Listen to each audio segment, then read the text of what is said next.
A sea of changes behind the scenes at Netflix means investors and subscribers alike are leaving the streaming service behind. However, one couple who've been handed lucrative deals to produce projects for the company is none other than Prince Harry and Meghan Markle, who are currently back in Europe at the Invictus Games. Discussing their ongoing public appearances and projects on GB News, the likes of Esther McVey and Philip Davies pulled no punches as they picked through the week's biggest headlines with celebrity chef, Kevin Woodford. What's been catching your eye this week? What's been getting your juices flowing? Philip cheekily asked Kevin, who wasted no time in bringing up Prince Harry's recent interview with NBC's Today. During the chat, Prince Harry discussed his recent trip to visit the Queen this month and insisted he wanted to make sure she was protected and surrounded by the right people. Kevin weighed in. "My juices have been flowing all over this week. There's this young guy. I'll tell you who he is in a moment. I've got him down as being possibly a cross between an attention-seeking child and a petulant young guy keen to make the extra dollar. His new title now is he's the mighty Queen Protector, Prince Harry. 5,000 miles away from Her Majesty, and yet his role in his eyes is to make sure that she's protected, that she's got the right people around her. And I'm sure she must think, what's he gonna do? Who's he gonna protect me from, because really what I want is I want to be protected from him. Don't you think? Certainly from Meghan, anyway," Philip chipped in before Kevin went on. "From both of them in my view. I mean, this is the guy, honest to God. He left the UK and I thought, bless him, okay. I did understand it. The media can be annoying and it can be intrusive.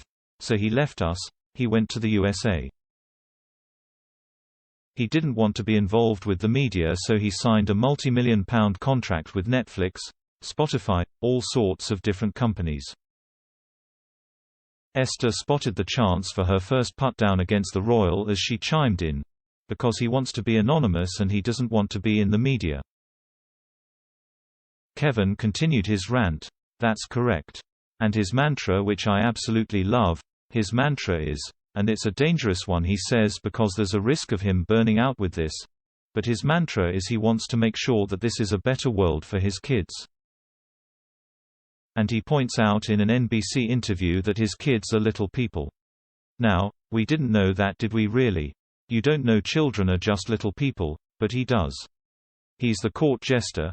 He's got the Queen giggling apparently, and I'm sure she rolled in the aisles when he slagged her off."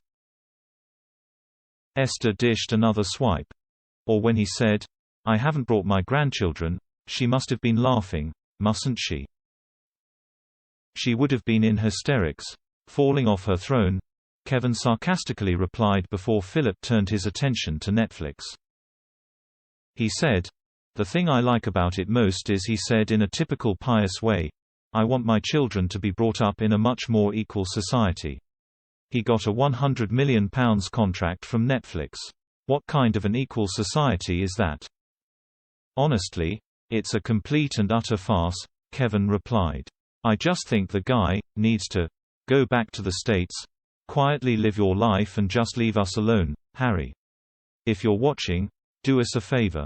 Come on, mate."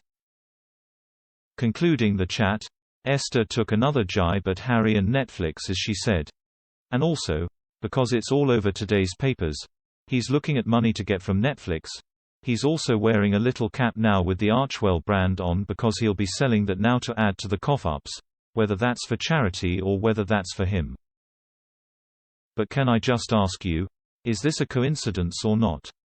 He's been parading around the world, talking about Netflix. What happened to Netflix this week? They lost 200,000 subscribers and their share price crashed. Was that because the Queen and Charles and Kate were rushing to cancel their subscriptions?" The GB News host mused.